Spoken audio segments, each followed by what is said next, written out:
I'm going crazy, sitting on that train, and I don't think I'm ever coming home. Don't think I'm lazy, don't think I'm strange. I do think I'm really just losing it all. 'Cause I'm going crazy. Yes, I'm going crazy. Hey everybody, happy Friday night. It's Ray Ozier. It's Ray's Happy Hour-ish. If you're a first-time viewer, why is it called Happy Hour-ish? Because we usually go well over the allotted 1 hour. I've got my bacon candle. I'm comfortably seated in Mantown.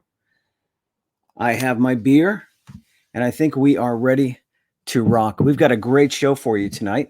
Diane Franklin from Better Off Dead, Bill and Ted's Excellent Adventure, the Amityville Murders, which I just saw the trailer for today. Didn't know that existed, but it's an amazing movie. And of course, she was in The Last American Virgin, which I think may have been the first sex comedy that I ever saw. It came out in 82. By the time it reached VHS, I was probably 12, 13 years old. And I remember watching that over and over and over again. It had a great soundtrack. REO Speedwagon played throughout the whole movie. Can't wait to talk to Diane Franklin. Hi, Joy. How are you? Yes, Tim Rice is going to be joining us in Iceland, which is very cool. He just arrived there today. I talked to him earlier, and we're going to have fun talking to Tim. Stephanie Viva from Lemonadio. I think that's how you pronounce it. Lemonadio? Lemon. It's Lemon Radio, basically, on the Cape. She used to work at the Rose. No, what did it change to? It wasn't the Rose. COD. I think she was at COD. Anyway, we'll talk to Stephanie. She left there, and she put together this awesome internet radio station. And she is a great person to talk to about Cape Cod and what's happening on the Cape. So we'll check in with Stephanie. What are you guys drinking tonight? I am drinking a Sparkle Puss from Flying Monkey, which I think Jay had last week when we were hanging out. And this is a triple IPA. Oh my God, look at the floaties in this thing. Can you see that? Wow. This, I don't know if that's right. I mean, I've seen the floaties before, but there is a lot of concern in this can. Anyway, we'll give it a shot. My main concern about Sparkle Puff, is that, yeah, you like that, Joy? You like the kitty on the can with the laser eyes? The thing about Sparkle Puff is that it's a triple, and it tastes like you're drinking tequila, which is pretty amazing. You can taste the alcohol. Most beers you can't, but it's a good one. Let's bring in Jay for just a bit while we're waiting for Diane. Hey, Jay. Hey. Happy Friday. How are you? I'm good. Yourself? I'm good, thank you. What do we? Water tonight. Well, it's funny because I'm not usually on till 8, so I usually go downstairs. I get my beer around there. It's so funny though because as soon as you start opening at that beer, I'm like, Ray, that's a triple. That's a. Well, okay. Here's why. Because with the whole concept of this show, it's a cocktails and conversation. Oh, so yeah. I'm going to drink throughout the show, and maybe I'll get to the second or third guest. I'll be a little tipsy. It'll be a little funny experiment. But I always forget to drink the first half of the show, and then I start drinking too much towards the end of the show. So I figured if I started with a triple IPA, I should be nice and primed halfway through my interview with Diane.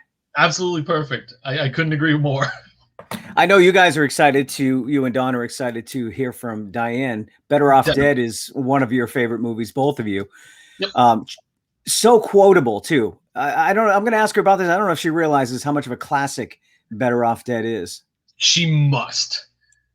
Has to, right? Has to. Or is that just us? No, it's a definite. I did a tiny bit of research, and I know that she came out with a book. So I'm going to tell you that right off the bat, she's probably going to say to a lot of your questions, "Read my book." So I would hope not, but I will mention that. Thank you. Is the book recent? No, it wasn't actually. So we've had time to read it, but I didn't know. And if I'd known, I would have gotten it. I would have read it. But that was my just a little bit of research today. But I found out some cool stuff that I completely forgot about. What's that? Oh no, just some stuff like, so I'm just a straight up fanboy. So I will show you, realizing what she was in, I will show you the collection of what I have media wise that she was in. Oh really? All right. Do you want to wait for her?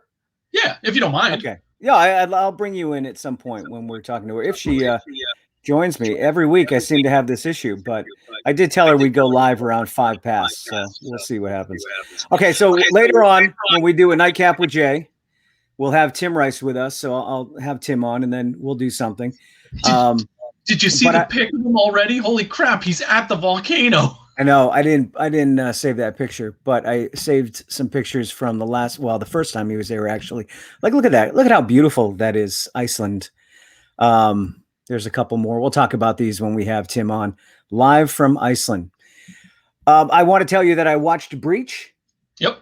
And we could talk about it later. And I watched the Dave movie. What's his name? Dave Bautista. Bautista.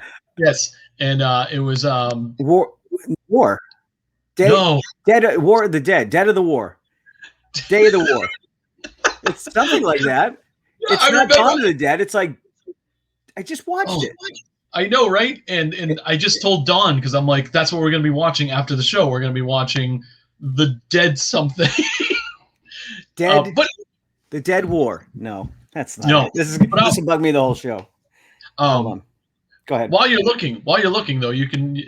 Did you like it? I did. It is a Zack Snyder movie. Yep. So it's 2.5 hours long. I don't think that guy's making short movies anymore. Nope. He's rebelling.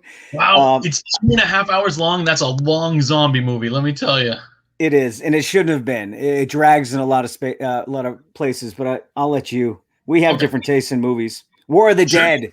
War of the Dead. War of the Dead, and you know it's crazy because War of the Dead sounds like there's been like a million movies called War of the Dead, right? Yeah, and there's a lot of War of the Worlds and War of the Roses. Yeah, so we'll talk about that a little bit later on. I just have to check to see if Diane may have emailed me. We also have that issue with the timing, although I think she's. Oh, here we go. Tomorrow night, please send link again. I don't see it. Oh, well, I can do that for you, Diane. While you're talking, I will send her a link. It's a good thing I checked my email. Yeah, snafus happen all the time. But the funny thing is the amount of snafus on your show, there's really not that many. If you notice, go back in time. There's, a couple of mic issues here and there and a couple of people that thought they were the wrong time, but they're really not that bad. Yeah. All right. Yeah. Okay, I'm good. You have my full attention now. I just sent that to her. That's a space station. Ah, look at that. I was going to say that's all ocean. That's not the Earth. Who we got watching this? Yeah, let's see. Will Finlander. Nice. Hey, Will. I used to play in a band with Will. Nice. Great guy. Yeah. The Bold and Amazing, the Eye. Yes, you. And Barbie's watching. Hi, Barbie. We were going to have a party at Tim's in his barn, and Barbie instigated that, and we decided not to. So that's what's happening at home, Tim. I don't know if that's true, but you should, Barbie. I think you should have us over. Amy, hi, Amy. How are you? Jay, are you have plans to go to the Cape this summer? Definitely. Oh God, yeah. Well, Stephanie's going to be on from Lemonadio, and we're going to talk about Cape Cod and everything that's happening. She is the one. She's got the pulse of the islands in the Cape, so she knows exactly how much actually goes on. Throughout Cape Cod during the season is just monstrous, absolutely monstrous. Any place you go, you can find nightlife. And this year is going to be really busy on the Cape, but unfortunately, there's too many jobs open. Like a lot of these places can't find workers for for their restaurants and stores. So I think the vacationers are just going to have to be patient wherever they go. Oh, definitely. Barbie says there's still time for a party. All right, rock and roll. Set it up. Get those invites out. I want a handwritten invite though. I don't do the digital thing. And Tim was in the queue and he just popped out. He just, as soon as I said that, he left us. So I don't know if he's jumping on a flight to get back home. Jay, what will you be drinking later?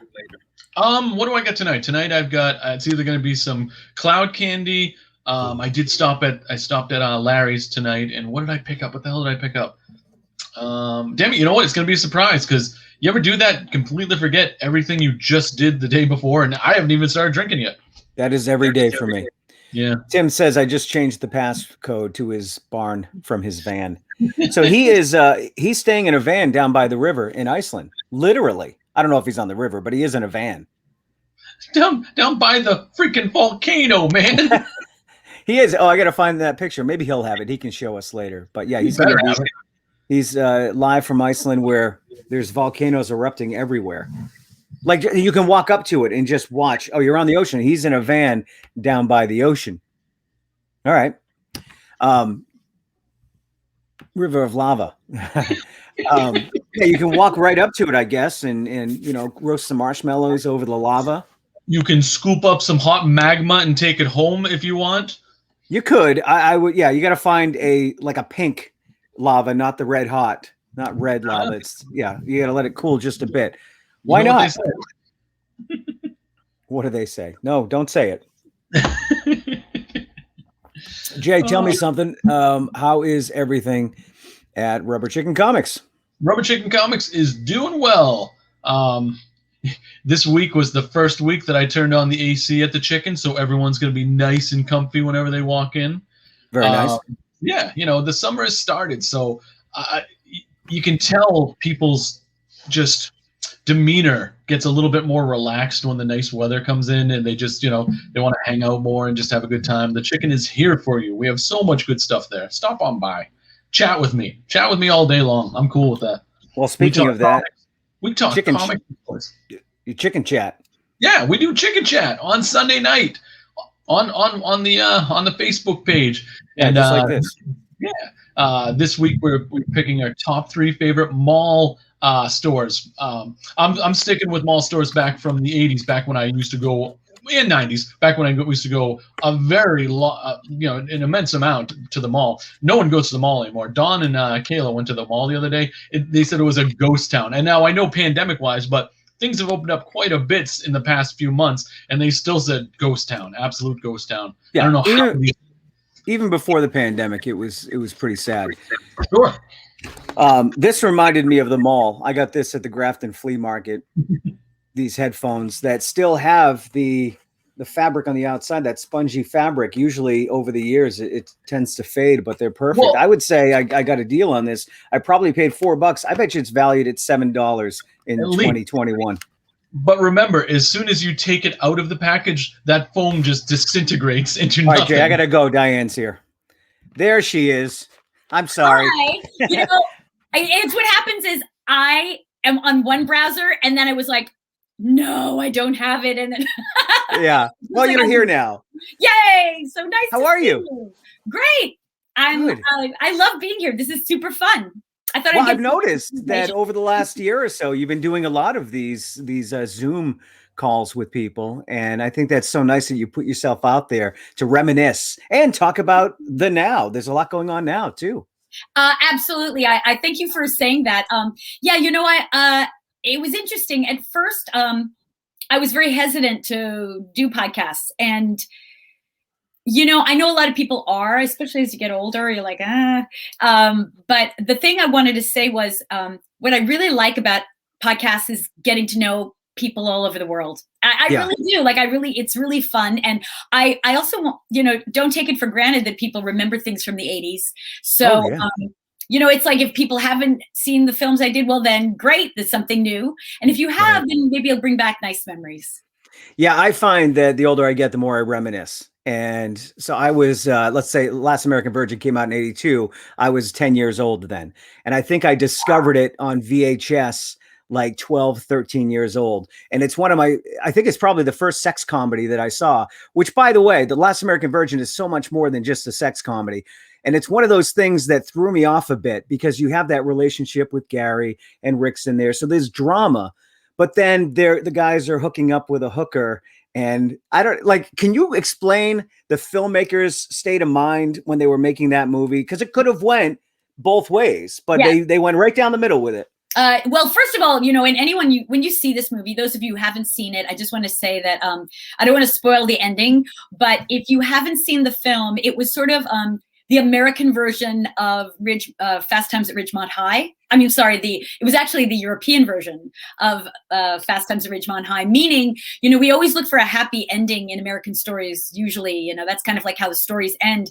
And this does not end with a happy ending, which is very confusing because you see the word American in the title, Last American Virgin. So you're kind of expecting this, oh yeah, this is just going to be a romp, a fun sex comedy. Yeah. It's going to be cool. And it's interesting because it kind of lures the audience into thinking this is just like a fun kind of like teen comedy kind of thing. And as I found, especially for guys, they're lured in and then all of a sudden they've been like, they're expecting sex. And then they learn, there's sex, but there's also love. So they kind of learn about the heart part of it. And that's what makes it so, I think, shocking for guys, because I think that, you don't expect the end. And I've had a lot of people say to me that those things have happened to them. And so you're asking about the director, this was based on his life story. It was a true story. And in fact, when the actors all came to Boaz, the director, and we said to him, you're not going to end it like this, right? And he's like, oh yes, because it's based on my life. And, it's true. So no one could say anything. I mean, obviously it's devastating. So as actors, we just had to all kind of adjust to the storyline. Were there any alternate endings of any kind, or was that the original idea that he stuck with? No, you know what? That was it. But I have actually recently on my Facebook have said, hey, anybody who wants to film another version of Virgin, another ending, I'd love to see it. There was one fan of the film who actually shot a whole new ending of the film, and I just thought it was really.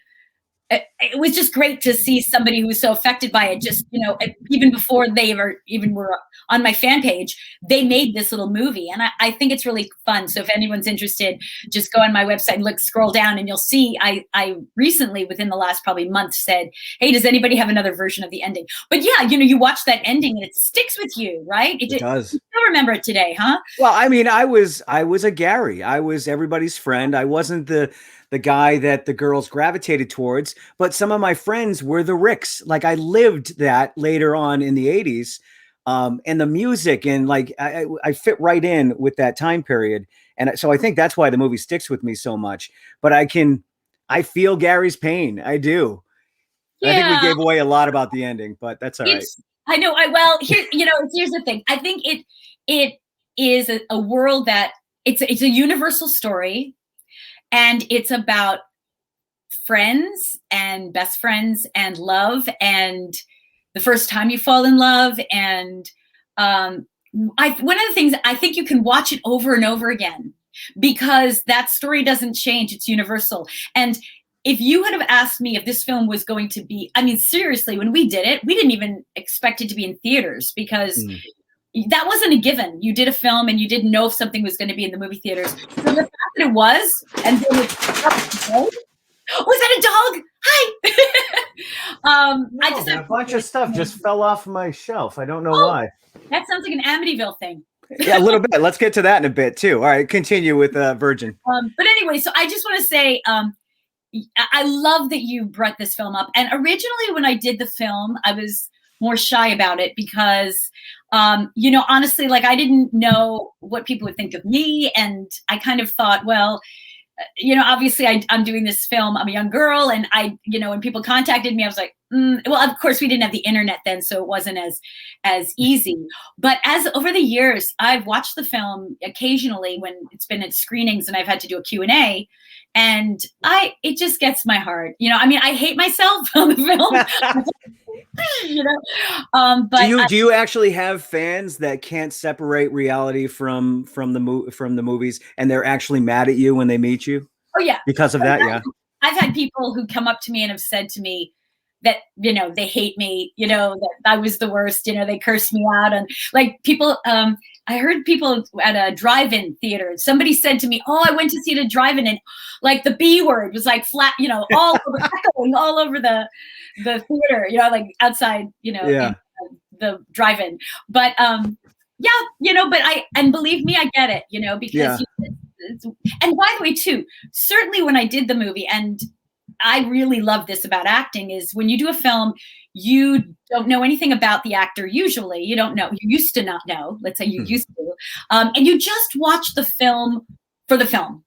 And I think a lot of directors sometimes pick new people because it requires, you don't know anything about the person, so you're just involved in the story. So when people saw that film, they saw me as just the girl, you know, and I think that made it even more real. So I don't know. So just, I would say that that's part of filmmaking that I love, that, you know, I can play something, and if you don't know who I am, well, great, because you're going to be more involved in the story.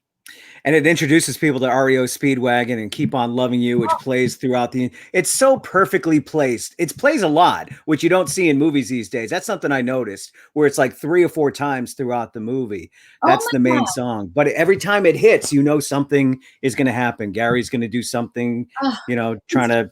The music in the film is unbelievable. It's 80s. The soundtrack, I don't even know how they, you know, certainly at that time, how they got the money. It was actually the first teen sex comedy that came out. Was it really? It was the first. It was the first one made, for sure. I know Fast Times came out about the same time we do, but we did it first. It was the first one. It started all the teen films that starred teenagers in the lead. So like Molly Ringwald and you know, all those films she did, and John Hughes films, and you know, Back to the Future and stuff. They all came back after Virgin. Virgin was in 1982. We shot it 1981, the beginning. So it's kind of amazing. It's sort of like it hit so fast, and then everybody wanted to see a teenager playing a teenager. Yeah. Well, I mean, 82, you must have been 10, 11. I mean, you were coming into your own, but. I was 19. I know. Were you 19 years old? Yeah. Well, let's move forward just a little bit. Your character redeemed herself, or you redeemed yourself with Better Off Dead, of course, with John Cusack. What a sweet character, Monique. That's an amazing movie. And what I found about that movie, I mean, first of all, Virgin's a classic. And I think, you know, in many circles, Better Off Dead is a classic as well. It's one of the most quotable movies. I mean, what's the one quote everybody quotes from that movie? I want my $2. Exactly. Sure. That's the first thing I thought of. Everybody does.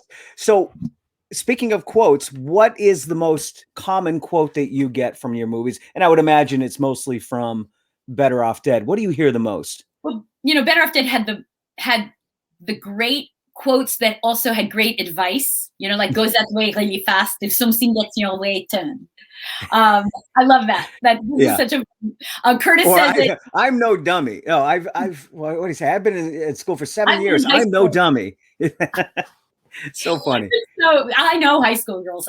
You know, by the way, I'm writing a book about the Better Off Dead right now. No kidding.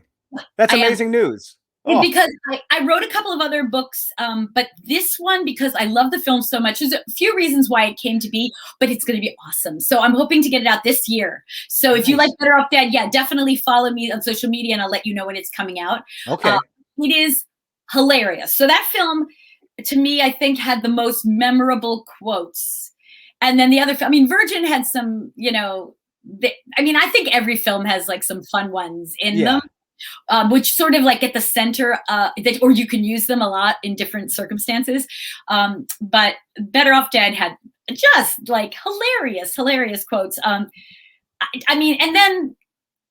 Just aside, they also had the crazy runners where, like, you know, everyone's dating Beth, you know, and everyone wants to date Beth. And I thought that was so funny. Yeah. I want to bring in my friend. First of all, here's Dawn. She is a huge fan of you and Better Off Dead. Oh, thank you. Yeah, I wanted her to have a chance to say hi to you there. And then I'm going to bring in Jay, who usually joins me later in the show for a Nightcap. And Jay is also a fan. He owns a comic book shop in Massachusetts.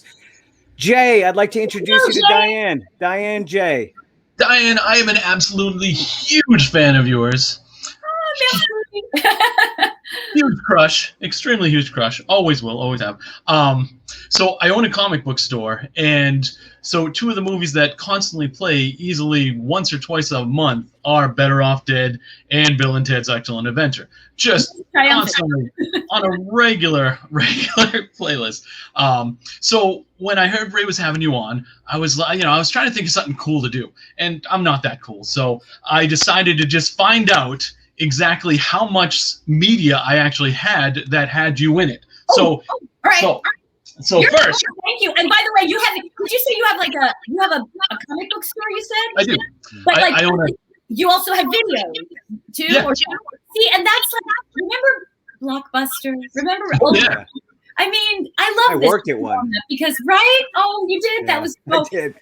I miss Blockbuster so much. I used to stroll around them for hours because that's the only way you could find out everything that actually came out or anything that you missed. I mean, don't get me wrong. There was always the original movie stores that were, in your hometown that were in like someone's basement. Then you're like, hey, look at this horror section. But when Blockbuster came out, they had everything, absolutely everything. And it is great to walk around there in reality. Okay, so go ahead, show me what you have. I still collect all my media in general. So just what I had, in my office right here. So first of all, we've got Better Off Dead on DVD. And again, and me and Dawn just watched this last night. French fries, French bread.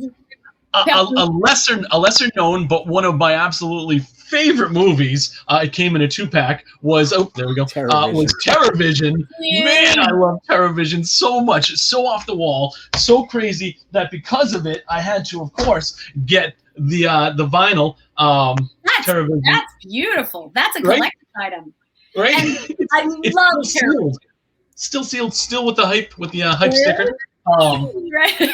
Of course, I have the reissue of Wild Stallions from Bill and Ted's Excellent Adventure, which, if you notice what they did, may look like that. And last but not least, what took me the longest time to find, but of course I have on vinyl, Better Off Dead, and there you go right there. Oh, look at that. That's so thank you. That's so adorable.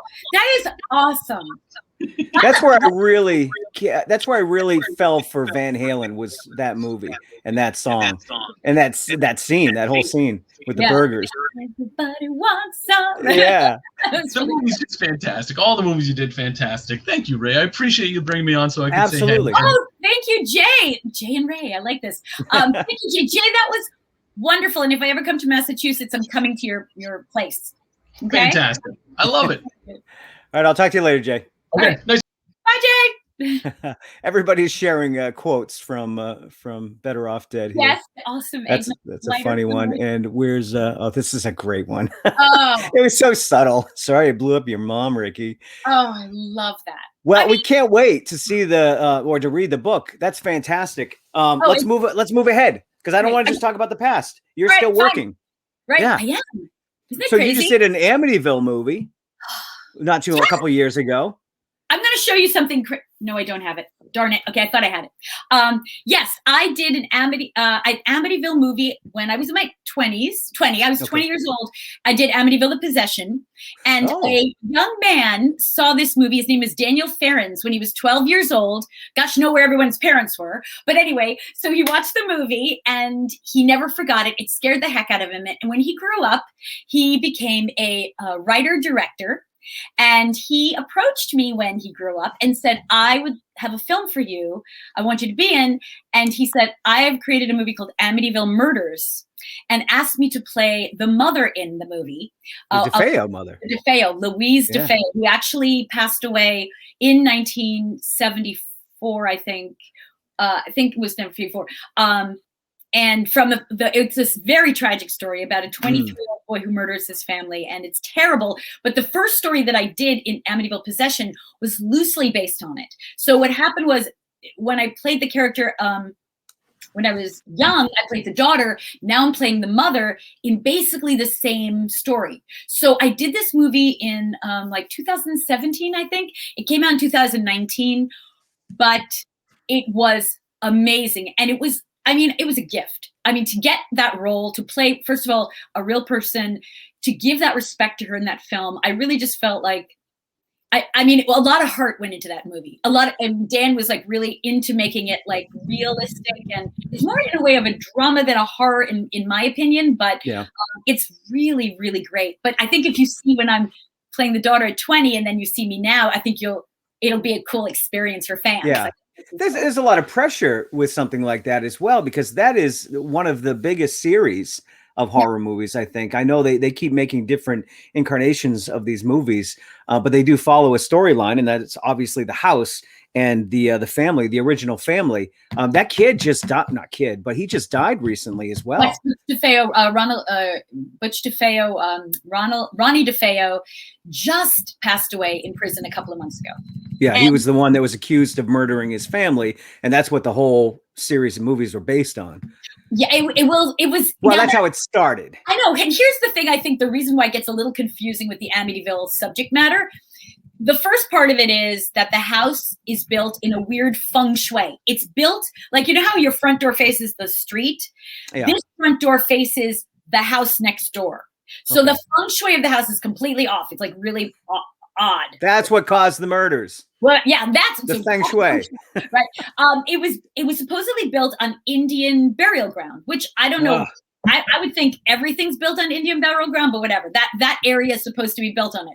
So originally when this all happened, after that, now I don't know if murders happened from the time that house was created to the time that the DeFeos moved in. But the DeFeos, when they moved in, for sure, the true story is that the son murdered the entire family. And the thing that's so scary about it, on top of the murders, which was just crazy and so horrible, is that when he went to shoot the parents, nobody woke up. The siblings didn't wake up. You'd think you hear a gunshot, you get up and move, you run.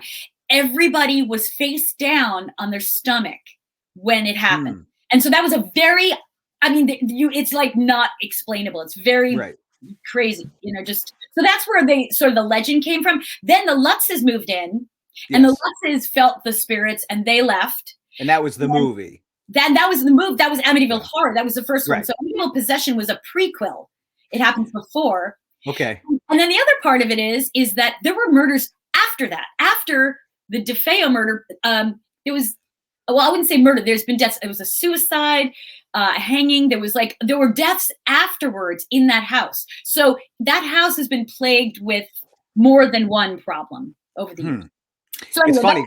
There you go.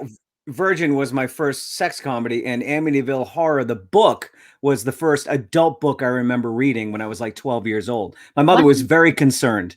It's funny. Oh, this is really funny. So I showed this to Jay earlier. I bought these at a flea market, and these are original, like 1984 headphones. And I'm wondering, did they know that triangles and these designs would they would scream 80s like 20, 40, 60 years later? Anyway. You know what? Absolutely not. And I love that, because Nat reminds me in the scene where he has the headphones on, those little earphones, and wow, thank you for bringing me back. It's funny because I can remember I was in a doctor's office. We were in the waiting room. I had my first set of headphones and my first Walkman on. And then I was carrying around the Amityville Horror book. And my mom was like, "Is that scaring you? You're not going to sleep if you keep reading that." I can't remember what I had for breakfast yesterday, but I remember that moment with these headphones and the Amityville Horror book. And with the Virgin, I think we're very connected. We're vibing here. Going on here. I agree. I want to also say, I believe that horror is sort of the rite of passage to becoming a teenager. Meaning, when you are a kid, you're introduced to the world.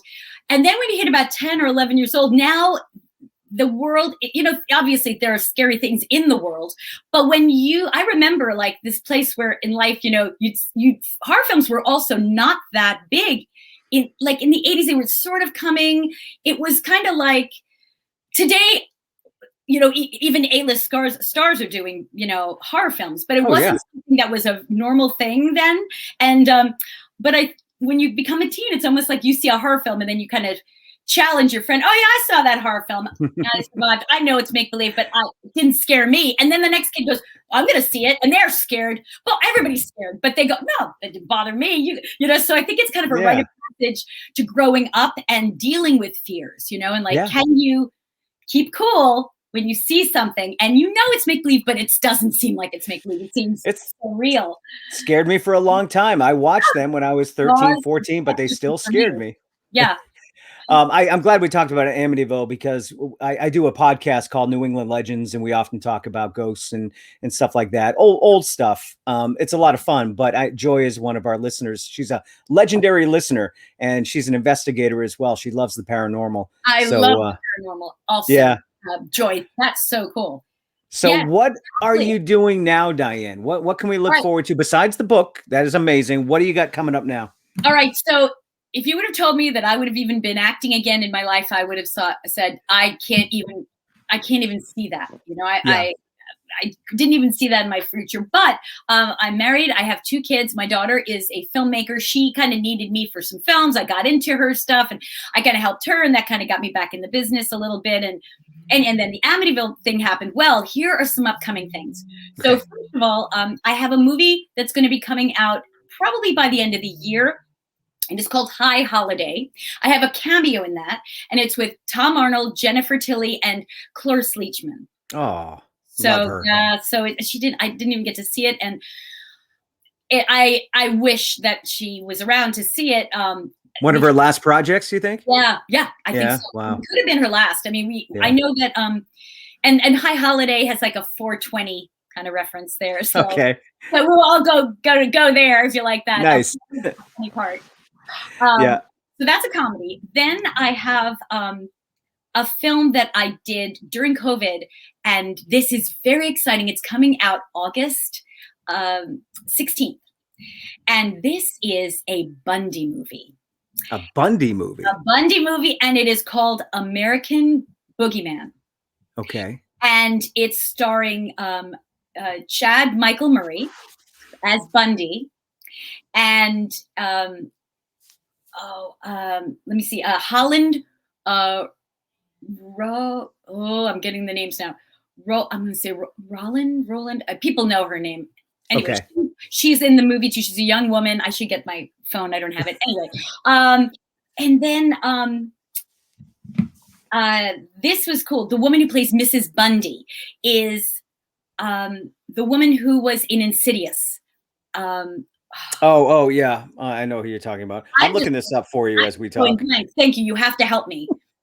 All right, I will. I feel so sad that I can't remember this woman's name right now. What is it? People in the audience are going, it's da-da-da. Oh, well, you know what? I do a morning show at a radio station, and this happens all the time. I will say, like, who was that? And I can feel people screaming from miles away. That's what's happening right now.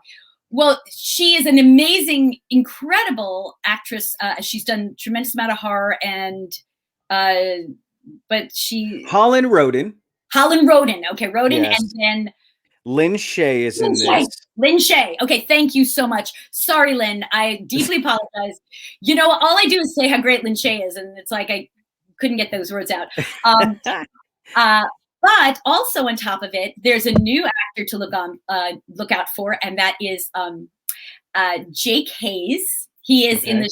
He's got a lead in it. And then there was a very special person who's got a bigger part than I do, and that's my daughter, Olivia De Laurentiis. Oh. Is she the filmmaker? She's the filmmaker. Okay. And she also is an actress. And she also is on, mostly what she does is comedy. She's on TikTok with Sid and Olivia. If you check out Sid and Olivia on TikTok, she's on that. She also had a show on called Apocalypse Goals. That's on Snapchat, all the different mediums. But Olivia. Okay, hold on. Would you know what TikTok is if you didn't have daughters? I think so. Really? Because I've got an 11-year-old girl that's always on it, and I still don't understand it. It's the quickest of all media. I mean, it's like medium. It's like you have like 30 seconds to tell a whole story or to it. Gotcha. That's the whole idea. So my daughter with this Sid and Olivia thing she does, they do very quick comedy. And it's like it's just like you go, whoa, it's so funny. You have to check it out. I'll check that out. Yeah. I'll ask my daughter to help me. She'll go crazy. She'll lose it. They're really funny. And Olivia is the one who looks like me. So there's two girls. So that particular, that film is her first dramatic role. And that is, I got to tell you something, this movie is going to be amazing. So that is coming up. I'm very excited for to be in a movie with my daughter. And that's fantastic. Yeah, like, I mean, that's what a gift. Like, I don't even know what to say. Sometimes in life you get rewarded for things you don't even know how it happened. Well, much like what I'm doing right now, this is a gift. Thank you, Diane, for joining me. Been a fan for so long. And you know what? You're too humble. I know I didn't want to bring this up earlier, but you in my certain age group, you were our first crush. You really were. And the more people I talked to, it was the girl from Virgin, the girl from Better Off Dead. In all honesty, you were my first crush. As far as seeing somebody on the screen, I know. And I knew you probably wouldn't want to talk about that because you seem very humble. But it's so I guess how long has it been? Like 35, 40 years. 35 years later, it's really neat to be talking to you. 5 years later, it's like 5 years, and I'm still gonna. Right? It's really. I have to say, I am always. I'm just glad to be remembered, and and then on top of it, like to be the girl that people have the crush on. Well, that's just a gift. Like, thank you. Like, I'm blushing. Well, thank you so much, Diane. I hope we can do this again. You know, when the book comes out and the movies, I would love to talk to you again. Thank you. I would love it. And I love meeting your audience. And hey, everybody, just if you want to follow me, I'm on Twitter, Diane Franklin 80. And if you go to Facebook, is scary because it's full. So you might just, I don't know about that one. I have Diane Franklin under group page. And so you'll see my book covers and you can go to that. But I'm also on Instagram, actress Diane Franklin. So try to find me. And if you can, it'll make you worth it because I have a lot of fun. I put stuff on my. I could tell. Cool. All right, but thank you Diane, so much for having me on the show. Thank you so much. Bye bye. All right, bye bye. Oh, she was awesome, and this is why we call it the happy hour ish because we are going to run over 9 o'clock or 8 o'clock. What time is it? 7:52. Okay, so let's bring in my next guest, Stephanie Viva. Why are you so fuzzy? What's going on? I don't know. How are you? I'm fantastic. I don't know why I'm fuzzy, but maybe I'm just not meant for camera. I don't think that's the truth. The morning show face right here. I know. I'm surprised I'm doing something on video myself, but here we are. So fun. What's up? Two radio people just kind of chewing on the fat tonight. So introduce yourself to everybody. Tell people who you are. I know that you've had some lemons in your career recently. So I don't know how much you want to get into, but tell everybody about your career so far. Well, for 25 years, I've done a successful morning show and for no reason, not ratings or poor behavior or anything. We're getting into it. I love it. Yeah, we're getting into it. I was thrown overboard because I was too expensive, I think. Maybe I was just squeaky wheel. I don't know. Either way. I have now created my own digital station in Lemonadio, and I've been doing podcasting and fun different stuff and programming that I never would have done. So yeah, this is pretty cool. And as much as I love terrestrial radio, I love podcasting. I love video casting like this. Yeah. And I love the fact that you're doing something on the internet that you can actually monetize as well. So as radio, as we know it, is dying. I hate saying that, but it kind of is true. It's morphing. Except small market radio, I will say, because we serve a very small community and you can't get the information we give anywhere else. So as the big guys are beating each other up, the small markets are making it, and so are the internet radio stations. And before we go any further, because I just lost all video from you. Are you still there? I unplugged and then I replugged. So I don't know if that will make it less fuzzy or not. So well, it's totally black right now, so it did not. I use this camera every day, and I don't. Hey, right? Thank you very much to Jim Pressman from Blue Anchor Deals, who is also one of our big sponsors, our Roku TV. So we're doing radio on TV. So anytime you've got a Roku, you can just put in Lemonadio, and it's there. So thank you very much, Blue Anchor Deals and Blue Anchor Advertising. Did you know that I went to college with Pressman? I did not until he told me when we were doing podcasting stuff together. Yeah. So I was like, is that real? My voice is on Cape Radio now. I did a commercial for his business. Right, for my station. Oh, for you. That goes on your station. Oh, that's awesome. Yeah. I didn't know where it went. Yeah. Well, it went to me, and I love hearing your voice every morning. So Thank you. Thank you. Joy thinks you look fuzzy, but it is the alcohol, Joy. I think that's the problem. Not the alcohol. I haven't had any. I'm the one operating the camera. So, here's another Deanie. Dan's listening. Son of a pressman.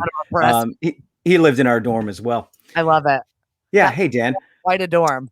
So, I don't know. Like, I want to get into a lot because being from Cape Radio, I worked on the Cape for a long time, and I think we probably just missed each other, but we have a common friend with Kevin Matthews. That's right. Yeah. So we were friends there. So I don't know how much you want to get into because I know everybody involved, and you know what? The people watching probably don't care. So let's just talk about the Cape. Like that's just inside baseball stuff, and we're all bitter about something at some point in our life when things don't go our way. So I just, flipped the script and made something new. That's what we do, and I'm totally enjoying your show. By the way, I've been to Iceland, so I was loving all those pictures because that brought me right back. And then I was obsessed with I was like, oh my god, it's Monique, and then I got really excited. She was fun. And then stick around the queue. You'll be able to watch Tim Rice live from Iceland in just a bit, who also looks like he's very fuzzy and dark in the queue. I don't know if it's me or now, but whatever. That's all right. All right. So the Cape is going to be very busy this year because the pandemic is over. I guess there's no places to rent anymore. Nope. What are your thoughts on the upcoming season? You've been there so you've been on the Cape for 25 years. Oh, yeah. Yeah. I've been on the Cape. I married a Cape Codder, which means he has bridgitis. He doesn't. When he gets to the bridge, I'm like, oh, you got your passport, babe? You ready to go? Like, this is how bad it gets. Once you come here, you don't leave here. Right. Can I tell you, Kevin Matthews is one of my dearest, oldest friends, but I can't get him to go over the bridge for anything. No. What? Over the bridge? That doesn't exist. So what do you think is going to happen this summer? What do you see? Because first of all, what I've been talking about is it's going to be busy and a lot of businesses can't find help. So how do you see this summer going? I pack your patience is really how it's going to go. I mean, even the campgrounds are full. We normally as a family go to Nickerson, which is on the other side of the Cape. If you've never visited Cape Cod, there are 15 towns and each town has their own main street, their own scene, their own fun, their own vibe. And then you've got 2 islands on top of it. I mean, there's plenty of room and it's very big. Even going to Nickerson this summer has been impossible to even get a reservation online. You got to wake up at like 5 o'clock in the morning when they open up the next block because it's all ahead of time and like hope that those jerks didn't take all the spots and they're half the amount of spots. So it's just kind of wild right now. I think it's going to be very packed. I think it's going to be very slow. But we did make some nice COVID editions of outside things to do. I was in Hyannis last year. And that was like when the pandemic was in full force.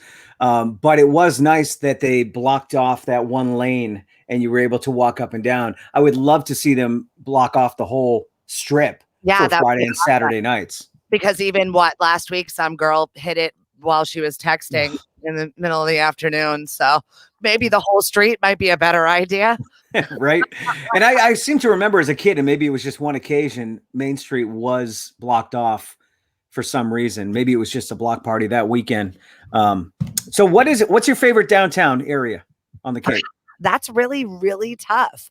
Yeah. I challenge everybody to go to a different town that they've never been to, because once again, not only are they afraid of the bridges, they're afraid of leaving the town that they know. So even getting someone to go to Hyannis and they're like, oh my God, that is Brewster. My wife and I have this argument because Molly is from Mashpee, Falmouth, and I'm from vacationing in Dennisport, worked in Hyannis. I know Mid Cape, she knows Lower Cape, and we talk about someday getting a cottage, and the argument is, well, it's this town or that town. Yeah, and there are 15 of them. And I mean, P-Town is finally reopening, which I'm really excited for. And I just love going to P-Town. The sights, the sounds, the drag karaoke, dances coming up June 14th. We haven't had it in 2 years. It is so exciting. Treehouse is coming. So yes. I had one of the owners on last week. Yeah. So, I mean, we've got 8 breweries that'll be now on Cape Cod. And that's great for the Cape Cod Brew Bus, by the way. Yes, it is. They started with maybe 3 or 4 breweries, and now it's exploding there. So those guys should be doing pretty well. Yeah, and now there's 2 other businesses that are doing brew tours.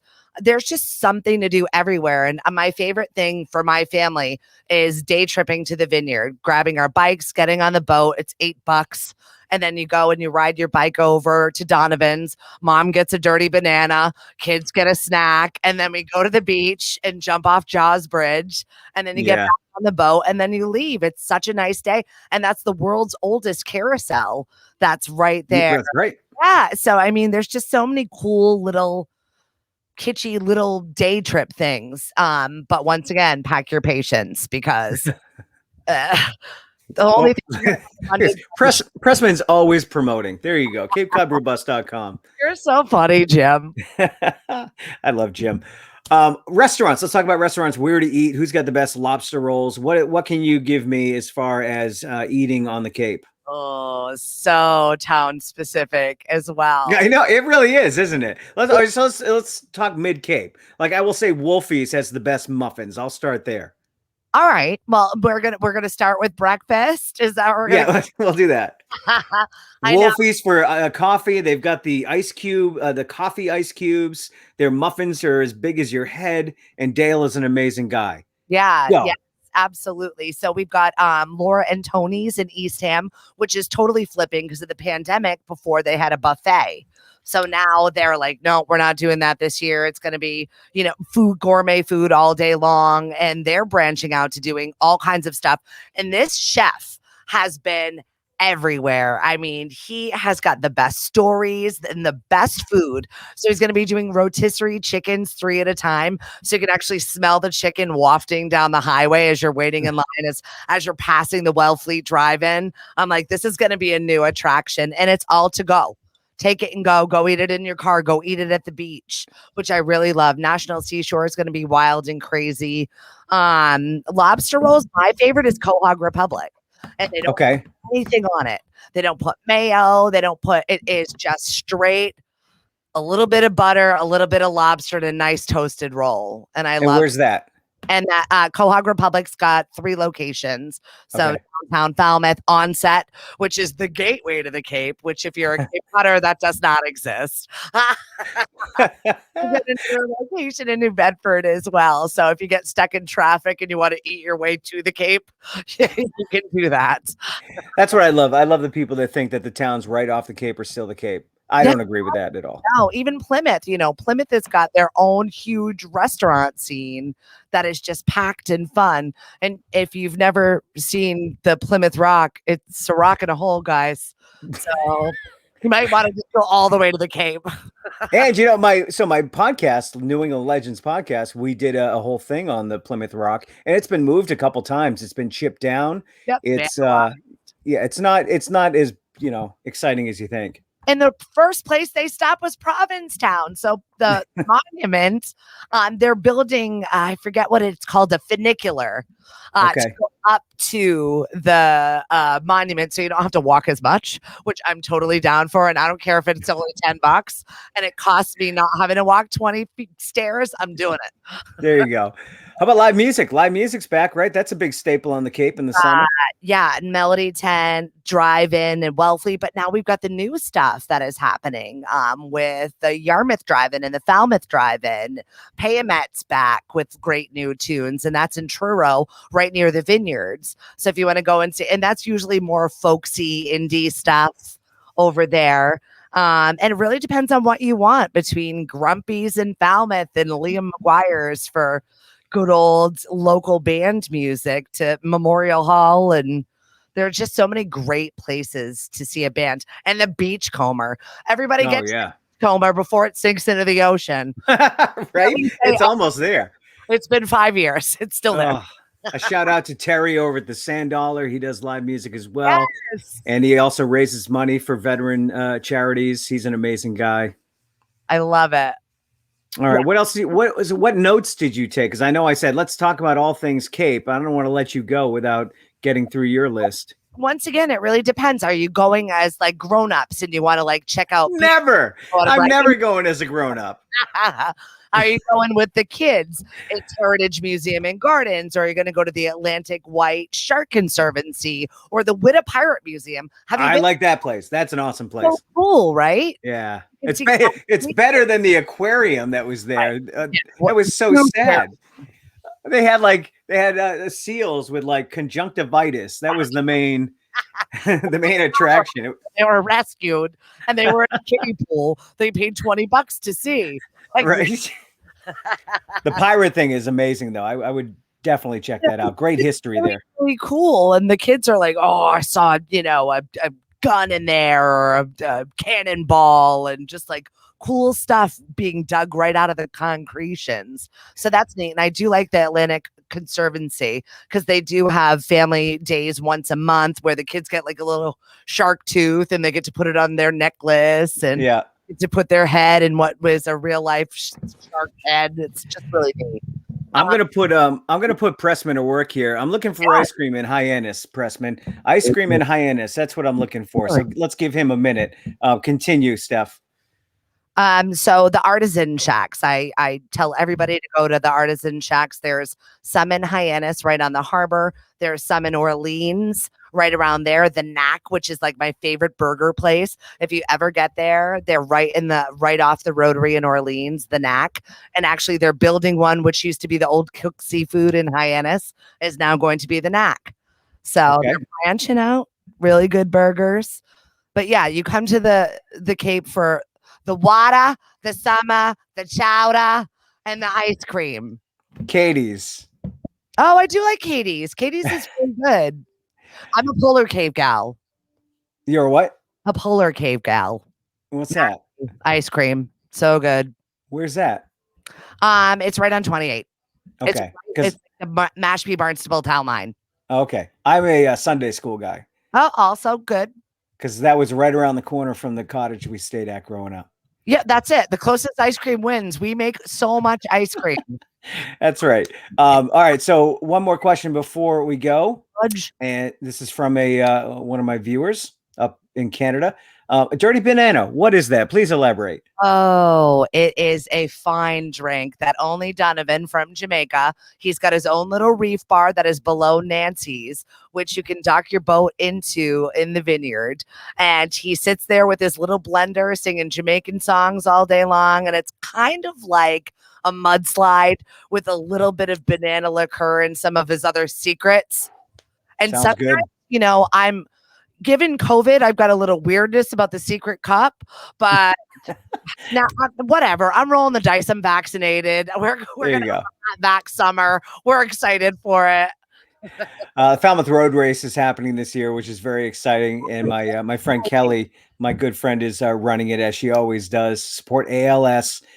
Get down there. It's fun to watch too. I've never been, but I think this year might be the year we go down to watch. Kelly, I've run 10 years in a row. Last year, I threw in not last year, but the last year it was run. I threw in the towel after I broke my foot and I finished dead last to the point where they sent out the rescue to like, you can do it. You've got this. And I was like, I am dead last. And so one of the girls from there, when Bad Martha, which is a new brewery that opened up. Oh, I love Bad Martha. So she had come over and she goes, Stephanie really inspired us for the Falmouth Road Race. And I said, why? She goes, we're going to give last place trophies. And I was like, that's not funny. Hey, but you did it. And that's awesome. Exactly. And from what I understand, it's one of the most scenic road races in New England, at least. Yeah. Except for the year that I got stuck when it had a monsoon rain and I had to hide in a porta potty and then we had to wait it out and it was so bad and I was by myself. Then my phone died. So, I mean, there are circumstances where it's not so scenic. Sure. Hey, Steph, thank you so much. Congratulations on the new radio station. Following the drama, and I did, we followed that in this household because I know everybody, I know the players involved. So we followed it and I was so happy to see you come out on top. Thank you so much. I really appreciate it. I'm doing a thing called E4All right now, which gives Cape Cod business entrepreneurs money to start their own thing. So I've got my presentation on Tuesday, hoping that I get some new stuff up in the studio and maybe a less fuzzy camera. Where can people find you? So you can go to lemonadio.com, stephanieviva.com. I would love to talk and and have any of your guests on with me too, because it's seeming like you're getting some good ones. You know, I reach out to like 50 or 60 people a week, and I usually get one every 2 weeks. So that's how you do it. That's how it works. Stephanie, thank you so much. Let's do it again real soon, because I'm big fan of the Cape and a big fan of you, so we should continue this throughout the summer. Same, Ray. We love you. I'll see you soon. Love you too. Bye. Bye. Oh, Stephanie's amazing. All right, so we are running late. I don't want to keep this guy waiting too much longer. Tim Rice, live from Iceland. It's Riceland. What's up, man? Not me. I know. I felt bad because I know you've been up for quite some time. I've been up for 2 days. Yeah. Yeah. And as you can see behind me, it's midnight. That's midnight in Iceland? That's midnight. So that is dusk. That's as dark as it's going to get. Wow. That's as dark as it'll get. It's not going to get any darker overnight. No. And then what? The sun comes sideways over the horizon? The sun goes I can see the sun over there. It's like the longest sunset. So it's been sunset since about 8 o'clock. Wow. So how does that mess with you? You've been there a couple times. How does that mess with you mentally? The first time it really messed with me. I didn't sleep at all, pretty much. And so it was bad because I was the chauffeur. So everybody else would drive with me and they'd sleep. And I just kept driving. But, it takes getting used to it. Then I came back in the winter and it's the opposite. Like there's only 6 hours of sunlight. Wow. Oh, look at that. In Canada, they're getting haze from the volcanic eruptions from Iceland. That's amazing. Yeah, no, actually, I can see it right over my shoulder. I can see the eruption. I'm going to show you a couple of pictures in just a second. I just sent you some too. Yeah, I just got those in. So party in the barn, as we talked about earlier. We're on our way over there. So I can change the code and it's all taken care of and now you can't get it. And Iceland, I think that's on everybody's bucket list right now. And so talk about as I show these pictures for Christina, let's talk about how beautiful this place is. And I have a whole bunch of pictures, but we'll start with some older ones from you. Just talk about the scenery. Look at that. So that waterfall you can walk behind. So there's a little green dot that's right next to on the left-hand side. That's a person. That's a person? That's a person. Oh, I see it. You walk in the cave and you can walk behind it. So there's a part of Iceland called the Golden Circle. And you land in just outside Reykjavik. And you're about 30 minutes from Reykjavik. And then you drive around the Golden Circle and you see 8 waterfalls and the geyser and all sorts of stuff. And that's the biggest. That's a little bit further. Actually, I'm going there tomorrow. So that's down by Vik. That's on the south coast. So my favorite part of Iceland is the south coast. Okay. But there's so many. That's the north coast. Well, how big is Iceland? Like, how long would it take you to go from south to north? You could do the whole. So the ring road is their like main highway that goes all the way around the border, the outskirts of the oceans. So you can drive all the way around the island. We did it in 10 days. You can do it in 6. 10 days, 6 days. Okay. It's 1,000 miles. Oh, that's it? That's it. Yep. Okay, you can't do that where we're from. So no. I like that. No. What's this thing? That is the Viking ship that's in Reykjavik. It overlooks Reykjavik Harbor. How many cities are there, or what do they call them there? I don't know what they call them. They're cities. Yeah. I think it's like 6 major cities, and then there's a lot of towns. Okay. So I'm in the fastest growing town I'm in tonight. I can't remember the name of it, but like the van I'm in has this really cool setup that as you pull into a town, it gives you like this history of it. So this is the fastest growing fishing village in the country. And it's really quaint.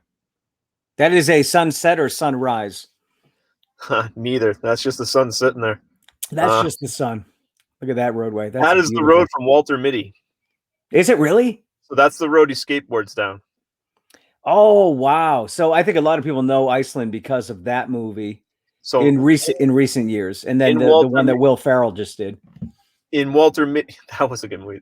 In Walter Mitty, they call it Greenland, but everything they call Greenland was Iceland. Oh, that's right. Okay, yeah. So they start in Iceland, and then they go, "Oh, we're going to Greenland," and they just never left. They just but everything's there. Yeah. What is an American bar like in Iceland? We didn't go in. Oh, okay. I thought it was funny. It is funny. I wonder how they perceive us. Well, you must know because you probably spoke as well as you could to an Icelandic person. What do they think of us? They love our money. It's a tourist. Happy country. to have you there. They're happy. They will tell you that they're happy to have you here. I don't think they are, but they will tell you that they are, and they won't tell you in the warm, fuzzy way. They're not warm and fuzzy people. They're not? I thought they were. They're New Englanders. Okay, hold on, Tim. Where are you going? I'm plugging my computer in. I'm losing power. I had it plugged in, but it fell out. Anyway, let's keep going. They're warm as fuzzy as New Englanders are. That's why I love them. Like they're us. That's not good. No, it is good. You can relate to them. Yeah, no, they're us. They're probably a little bit nicer than us, but they're a little bit more abrupt. Like so, it's like, hey, you growing a beard? Yeah, it sucks. Like, oh, okay, that's it. So when you went in 2000, was it 18 or 17? 17. When you came back, I remember you saying that this place in the next 5, 6, 7 years is going to become a tourist trap. Has that happened yet? It was about to, and then COVID happened. Yeah. Oh, okay. Yep. So you were spot on. This is my third time being at this airport, and the airport has grown twice, doubled in size each time I've been here. And then I didn't know that about Christina. Part Icelandic. I did did the Vikings. my 23andMe, and I am too. Are you really? Oh, I don't remember you saying that. That's what else are you? Irish. So it's very French Canadian. Very common that the Celtic men came to Iceland, snagged themselves a wife, and then took them back home. And so a lot of people that are Irish have the Celtic. Hey, Amy. A lot of the Celtic blood and the Icelandic blood go together. All right, let's see some of your most recent pictures in no particular order. I don't know if you had a story to tell as you sent these to I only sent you the only thing I've edited so far is the volcano. So that's just from the airplane. Oh, that's okay. Look at that. Wow. So that was my afternoon today. So that's erupting? Yeah, no, that's yeah. Like when I pictured it in my head, I thought of oozing. Like I thought of an ooze. Like maybe it's just trickling over the corner. That is an eruption. So it does that for about a minute. Wow. And then it stops, and then 10 minutes goes by, and then it comes back again. And every 10 to 12 minutes it would happen. Sort of like a geyser. Like you. Yeah. Okay. And we're about 100. I'm about 100 yards from that. So every time that would blow, it get really hot. And then does it get loud? I don't know how. Oh yeah, it sounds like trains, like 10 trains coming straight up in the sky.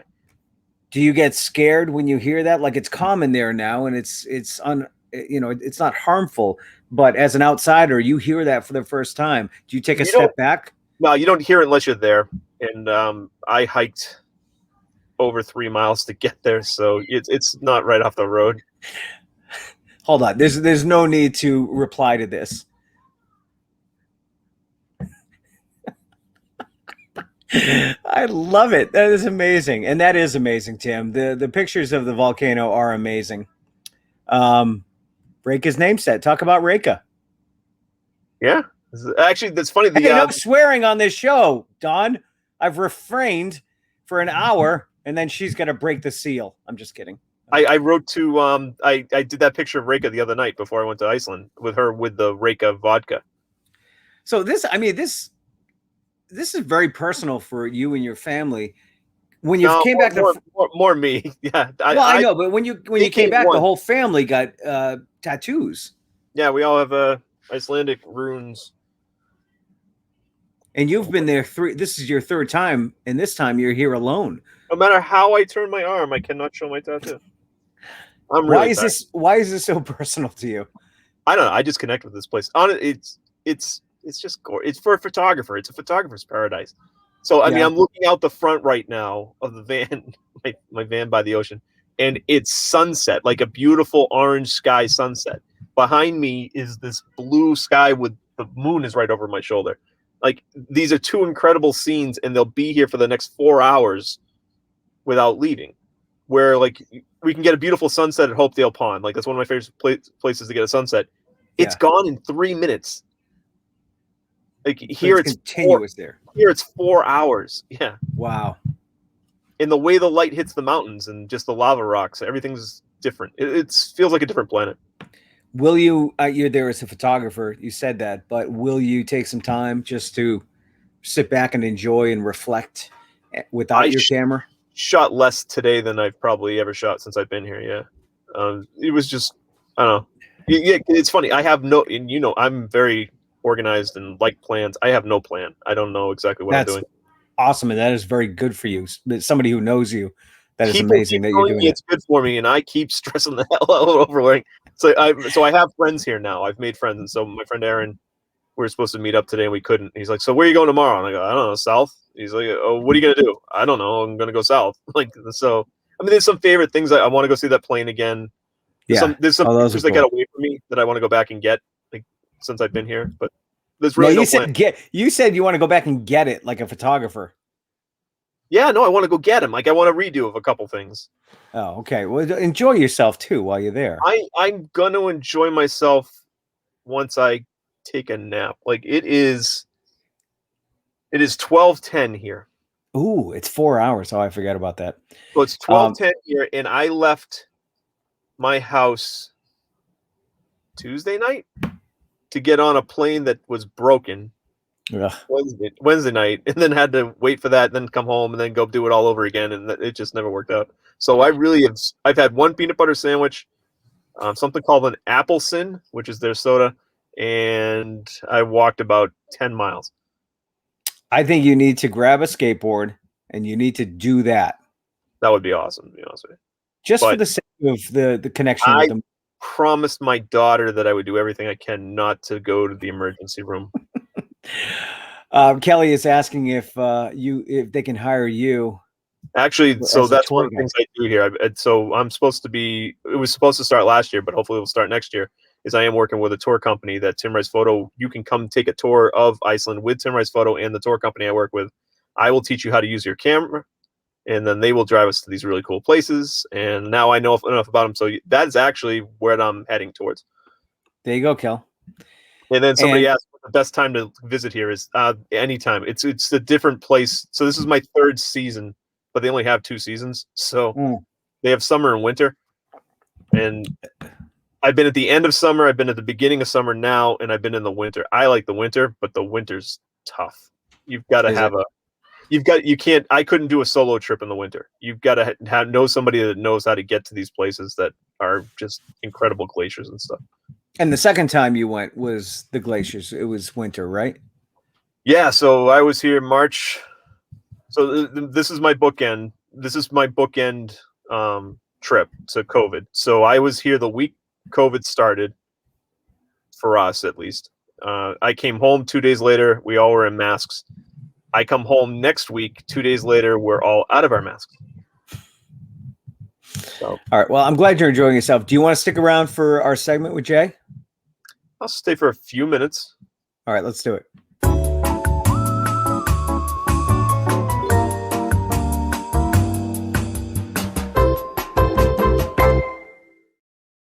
And there he is. Hey, Tim, what's going on? Oh, Jay. Nothing. So Tim stopped by the shop on Wednesday, and I was like, "Oh, I thought you were leaving." He's like, "Nope, tonight, 4:00." And then when I saw he didn't end up going, I was like, "That sucks." But you're there now, and the first thing we see is a selfie with you at a friggin' volcano. That's amazing. It's really cool. I really erupting volcano. So many people, and you're hiking to that thing, and I'm getting passed by people in walkers and little babies. To your left. All right, all Granny. I Jesus. Myself was slow and strong will survive, and then it's like slow and strong and I will not die is pretty much what it came down to. Just like the turtle, but try not to be turtle soup, because I think they Justin was joining us. What's up, guys?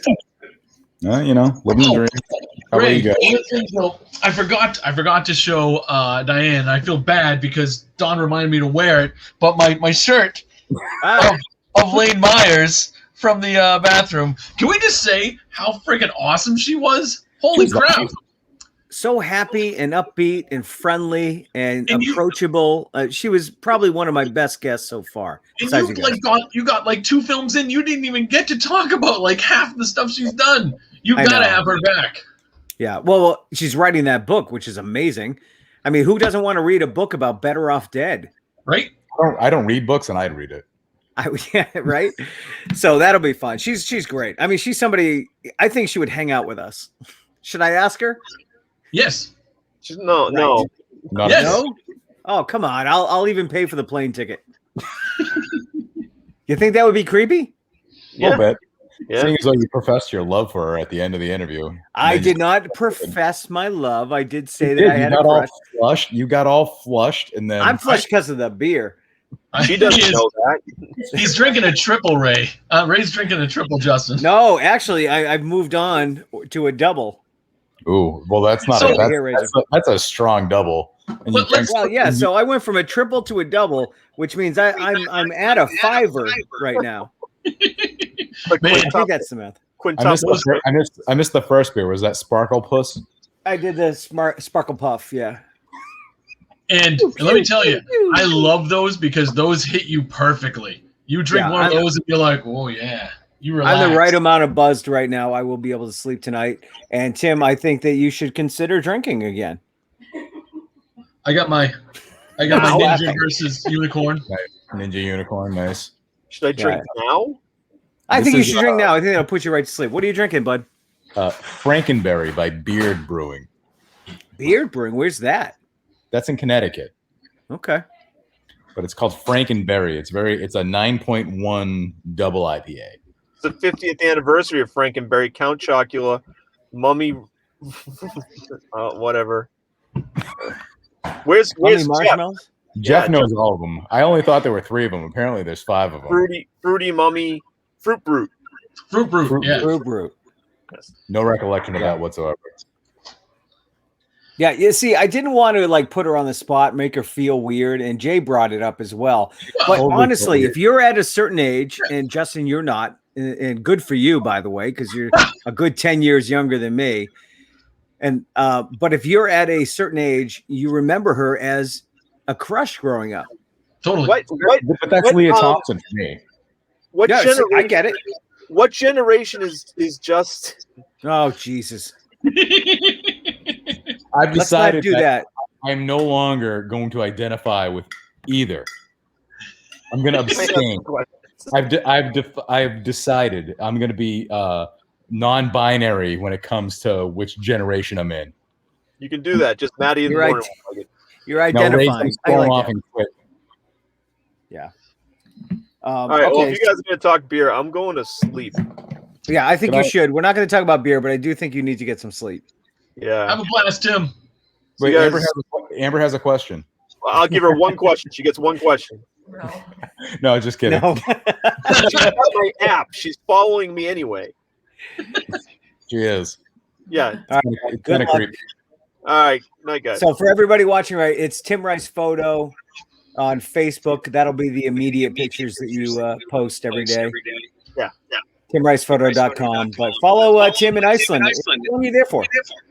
I come home Thursday. All right, good.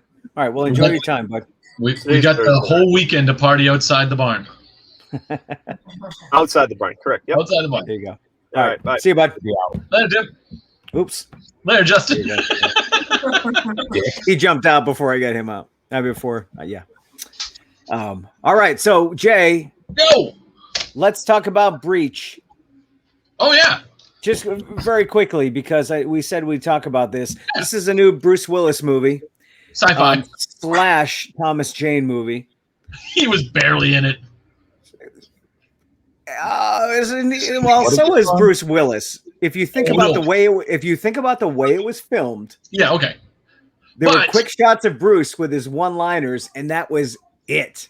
Right. But throughout the entire movie, we see Bruce. And we see Thomas Jane at the very beginning and at the very end. And which is weird because you'd expect that with Bruce, not Thomas Jane. I mean, I love Thomas Jane, but I still put Bruce up here and Thomas Jane around here. Bruce makes movies now to support independent filmmakers. Somehow they find a budget to get him in it. He's not the main character, which he kind of was in this one, I guess. Enough. But Well, I mean, and we've the kid was, but was that the kid from like Outer Banks? He looked familiar. Oh, I don't know. He could have been. Anyway, this was very low budget. It's on. Was it on Netflix? Oh, yeah. Oh no, it was on Amazon. But what was great? I don't know if you ever used to watch the show, BBC show, Red Dwarf, an awesome sci-fi comedy back in the 80s and 90s. They were even back again. They keep coming back. It's just a bunch of people on a spaceship, and it's a comedy and it's sci-fi, and I've loved it forever. If you like BBC comedies and sci-fi, it's hilarious. But the thing about it was those bunks are the exact bunks from Red Dwarf. So and as I looked around, I'm like, this is the whole ship. This is they borrowed the Red Dwarf ship to do shooting in there. It's funny you say that, because my first thought was a filmmaker found a set. Yep. And wrote a movie based around that set, because it cost him nothing. He like won it in an auction or something. And he's like, we're making a movie here, and we're going to spend the rest of the budget on Bruce Springsteen. Yeah, Bruce. That would have been great. The movie probably would have been better. It's getting awful reviews. It's so I haven't been fooled by any Bruce Willis movies, because I know the formula. They hire him, they spend the money, they get him in there. And it was the same with this one. I will say that Bruce Willis still looks good, and he still delivers a one-liner like no one else. But that's all he did. Yeah. When everybody was running, he would just kind of jog. When he got thrown against the wall, it was a stunt man. He didn't move fast. He didn't do a lot. But like what you said, Jay, you said don't expect much. Keep the bar low, and you'll enjoy it. And you did, right? I did. It wasn't so bad, but I just saw so many holes, Sure. And I think it was coming from a Zack Snyder movie into that, because I watched both of those today. War of the Dead. Me and Don are going to watch War of the Dead after this, but I'm looking forward to that one a lot, just because Zack Snyder, Batista, it's a heist movie with zombies. Yes, it is. That's right. They don't talk a lot about the hotels, so I think they had trouble getting the rights to most of the hotels there on the strip. But that's exactly what it is. It's like Ocean's 11. It's a heist movie. It's a zombie movie. It's also kind of a vampire movie if you think about it. The first 10 minutes, the intro to the movie is absolutely amazing. Sets you up perfectly. And then it's 2.5 hours long, Justin. We talked about that earlier, which is a little too long for a zombie movie. But it's Zack Snyder. He's not doing anything low key anymore. So it does drag a little bit, but I think in the end, I think you guys will enjoy it. So this movie's on Netflix and stars Batista. Yes. Yeah. So you think he signed a deal with Netflix? And Zack Snyder directed it. Yes. Yeah. Zack Snyder, the whole Snyder Cut guy. Yep. Yes. Okay. But I think the streaming services are paying more now. Like, I think you can get a better deal from a streaming service than you could a studio. Oh my God! What's his name? Happy Gilmore is set for life with his 9-movie contract, because they're going to extend it afterwards, because it's still half of the movies are really good, the other half are crap, and who cares? You get half of movies that are really good. But you got to think of the overhead, right? So it's like, if I can bang these movies out quickly and get them out, there's no difference. Like, you're not paying the theaters to run these things. Right. You need a certain amount of good scripts, though, and that's the problem. Like I said, I think half the scripts are good, half the scripts are crap. Yeah, going back to Adam Sandler, I think he makes like 50% of his movies are good, and I'll take that. That's not bad. Sure. And even David Spade has been putting movies out through Adam Sandler, and those are pretty good as well. Yep. Especially if you're watching from home, going to see these. Like, I wouldn't go see that Bruce movie at the theater. But by the way, hey Jay, Justin and I were driving by Bellingham the other day on the highway, and we noticed they took the letters off of the sign. I think Bellingham closed down. The what? Regal. The Regal Cinema sign is off the building. Yeah. Oh no! So I don't know if they're doing a new sign or if it's just closed, but that was on the list of the theaters that were opening back up. It was like Dedham and a couple other ones. So. I don't know, man. It doesn't look good. Well, while that sucks, the only reasonable thing that's going to happen is another company is going to move in. They renovated the entire spot. So I don't know how much renovation got done before this happened, but I mean, what else? They're not going to demo this when it's a perfectly good, movie place. Have you ever been to a Chunky's? No. Is that anywhere? It's not a strip club. Oh, all right. They've got Cadillac seats, they got tables, and they do the wait service thing, and that's a cool place. It's usually 2 or 3 screens, but it'd be nice to see something like that at Regal. All right, you'd have to demo it to make it anything different, though. Next topic. Have you guys heard about Flipped? What is Flipped? Is that the burgers? So Flipped is going to be like a fast food IHOP. It's from IHOP. They came up with this concept. They will have seating, but you can just go in and get like a pancake bowl. You can get wraps. It's more for a takeout. Yeah, that's what they're calling. I have no idea what a pancake bowl is, but it's more for takeout service. Even though you can still sit there, they won't have seating. They won't have waitresses. So it is it's like a fast food version of IHOP. So it's just like IHOP now, only you'll get your food faster. Absolutely. I think that's it. And the first thing I thought of was, wait a minute, why would I go to a new IHOP place? They couldn't perfect the other one in recent years. The wait staff is the problem at the IHOP. Yeah. If you take them out there, if you go up to the counter and be like, yeah, I want a triple stack of pancakes and cinnamon bun, this and that, and they just give it to you, you go sit down and eat it like McDonald's. Brilliant. Cut out the middleman. Yeah. Hopefully it works out because the food has always been great at IHOP. But I think it's the wait staff and the cleanliness of the establishment. I haven't been in years, but when I did go years and years and years ago, I liked it. It was good. So I'll try anything. Years ago, it was 12:30, 1 a.m. Yeah. At least on the Cape when I was there, that's where we would go. So everything tasted good at 1 a.m. But I took the kids. I took the kids and I got the calzone, not the cannoli pancakes. Yeah. So it's like pancakes wrapped in stuff with the ricotta cheese and stuff like that. Like I just want one. I don't need 5 of them. I need one. And do they wrap it in bacon? It came with bacon. They should wrap it in bacon. But still, it took an hour. Like it's like the consistency of the thing. It's like they're not very attentive when you go there. That's because of all the bacon you're asking for. It takes too long. We have one in Milford. And when it first came in, people were very excited. We have an IHOP in Milford. This is awesome. But I don't think it's really lived up to its earlier reputation. Well, is it better than the Friendlies? Because I only went to that Friendlies to get some ice cream. That was the same. Yeah, that was the same. I mean, Friendlies, when I was growing up, used to be amazing. Yep. And now Friendlies is questionable. Well, what has happened? Even was. I mean, where's another Friendlies, for God's sakes? Marlboro. I think they're dying off. Yeah. Marlboro has one. The one in Marlboro is more like looks like an old school diner. And it's in the complex, the Apex and stuff like that. And they have like a drive-through, which is kind of weird. But that one does pretty good and it's still open. Well, I think people still love Friendlies because of the ice cream. Sure.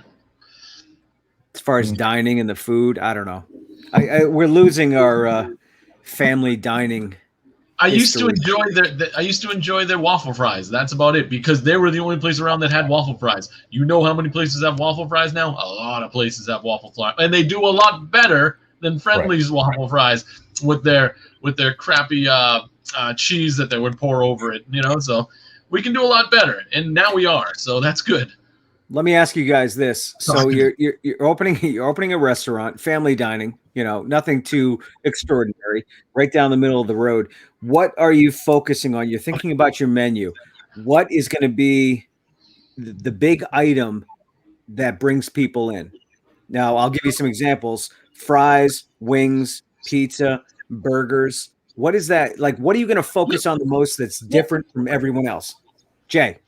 Okay, so the main thing I have to say about that is a signature. You have to make something better than everyone else does. I go to places, but there isn't. But that's the answer. So if you make pizza the best, then there it is. If you that's it. That was my question. What are you going to focus on the most to be different than everyone else? honestly, I don't want to be different. I just want to focus on something that's Justin. I would go with wings because wings are terribly inconsistent in this area. Either they're really good or they're mediocre. It's like I want every time they come out, I want it to be good. Remember Wings to You, the chicken bone? Like it was all tenders. Like they didn't do a lot of like bone-in chicken wings, but it was always good. It was always the same thing. You knew what you were getting. Nothing changed. It was good. It was consistent. That's what's missing. That's what's okay. I would go with having the perfect fries in the area. I don't know how. Like, again, Jay, I don't know how this would happen, but I would focus on having the best fries. I think as a side dish, that's what McDonald's people already done. Oh, they did, didn't they? And I am right there with you, Ray, because if I know someplace has the best fries around, I will make the trip because I love fries. So if you ask me right now, like where are my favorite places to eat fries? I love Five Guys fries. Yes. I actually love Papa Gino's fries. I think they're fantastic. Papa Gino's fries. Yeah, they're one of my favorites. They go perfect with steak and cheese. I'll allow it. But again, I drive all the way to TC Landos because they have the best steak and cheese, and that's in Hudson. The best steak and cheese there is around, hands down. So I will drive 45 minutes to go get that steak and cheese. That's what I'm saying about, you find something, you got a signature thing. It's like, oh man, I'm going there because of that. I used to go over to Bedino's because, in my opinion, I think Bedino's had the best pizza around. It was so good. I still like it was like bacon pizza from Bedino's. The crust was perfect. It was all perfect with just the right amount of bubbles. All right, so chicken bone. Oh, the chicken bone had great chicken wings. Wings not to around you. anymore. Like everywhere else, I had to tell them to overcook them because I like them well done. All right, so Dawn would focus on gourmet giant stuffed tater tots. That's an amazing idea. We got the tots over at Red Heat, and I hadn't been there in ages, and those were fantastic. So I'm right there with her. All different kinds of stuffed tots. That's a great idea. Vince at Pepperoncini does the buffalo keggers. Yep. Gigantic buffalo chicken tater tots. Nice. I'll try those. Fantastic. I asked earlier what a pancake bowl is. Raylene, thank you. It's a bowl with pancakes in it. She's probably dead on. So sounds delicious. I much like Amber, I have questions. Is the pancake bowl? Is the pancake the bowl? Yes. You stuff it, or is the pancake? Or do you like cut up pancakes, sort of like like a Hannibal Lecter type of things, where the pancake is inside the pancake, and then you eat the pancake? Oh. I like it as like a bread bowl. It's a pancake bowl. I like that. What do you stuff your pancake bowl with? Oh, you have fruit and syrup and more syrup and maybe cream cheese. Maybe some sausage. Sure, bacon, sausage and syrup. Toss some hash browns in there. I think we should go to IHOP and to this new place. There's one in Boston, just to see what that bowl is all about. Maybe we can perfect it, add on to it, and open our own restaurant that specializes in pancake bowls. This is why I'm asking this. I want you guys to invest in a business idea that I have. I will, but I'm not going to invest in pancake bowls with you. I will invest in pizza bowls. I think that's a great idea. Oh, it's even better. Yeah, that sounds like a good bowl. But they already have pizza rolls, Jay. You can't do a pizza bowl. Pizza bowl, Justin, with a B. So you know what I want to try, and I hear people talk about this on the South Shore. There's something called bar pizza that's supposed to be like this whole other like couch pizza. It's a little bit like couch pizza, but fresher. I don't know. Nobody can explain it to me. So it's like the next time I'm down in Brockton, I have to find a place that does bar pizza and get it there. It's supposed to be like small, thin crust, crispy kind of pizza. I'm thinking like Mama Celeste, but on a higher level. Yeah, because by the way, Mama Celeste sucks now. All right. They've changed everything that they do. They don't have the little metal plate anymore, which makes it all absolute crap. But Red Baron, fantastic. Red Baron. Oh yeah, I was shocked how good the Red Barons were. Holy crap! If you were in a pinch, yeah, all you gotta do is put it on 450 and put it in for 20 minutes. You're all set. Yeah, we're just living life, man. All right. I'm high on life. Hey. I'm just living. 9% beers. Yeah, I am. Yeah, well, I get that. Yeah, we're talking like we have the munchies. Absolutely. You know why? Because I haven't eaten because I'm on the dumb keto, and I chose not to eat today so that I can enjoy my beer tonight. Oh, we had Taco Friday, and it was fantastic. You know what I do for okay? So anybody who's doing keto, I make cheddar shells. So you melt the cheddar in a circle form. No, because cheese and protein, like that's okay for keto. So because I can't do the shells, your heart rate. No, it's probably not. There's a lot of measuring involved. But I make shells with mozzarella or cheddar. All right, now I feel bad. I feel like I'm gonna die now. Well, what do you do with those shells, Ray? I stuff meat in it. And I eat it. So that's it. Just you use the cheese as bread, basically. Instead of a tortilla shell, you make then you fry it in bacon fat. Yes. What do you use instead of bread? I don't. I just don't have bread. Okay, so there's no substitution for bread whatsoever. They have keto bread. I've seen it. Keto. Yeah. It's like I made it once. It's not bad. It's not horrible. I liked it. It's not bread. It's not Wonder Bread. But it's okay. You can't beat Wonder Bread. Wonder Bread's good. Cauliflower bread is awful. Oh, I haven't had that yet. See, I try it. I love cauliflower, but I can't imagine cauliflower bread is any good. I may try to make cauliflower grilled cheese one night, and it was awful. That is the definition of sadness. I will never not eat bread, but I'm always curious about what other people. It's like I love bread. You can't eat bread. But I love bread. What are we gonna do about this? Hey, hi, Molly. You get used to it. So we're both working Central tomorrow night. So she was at a meeting. Tomorrow night is Mai Tai night at Central. I do love Mai Tais. Yeah, there's gonna be like a flight of 4 or 5 Mai Tais, and then the history between all of them. It's sold out, folks. So I am a big fan of. That sounds delightful. If we're talking Mai Tais, head right on over to the Mandarin and get some Mai Tais because they always take care of you. Some of the best Mai Tais I've ever had. Get a vodka Mai Tai. My cheese chips. When was that? I vaguely remember making them.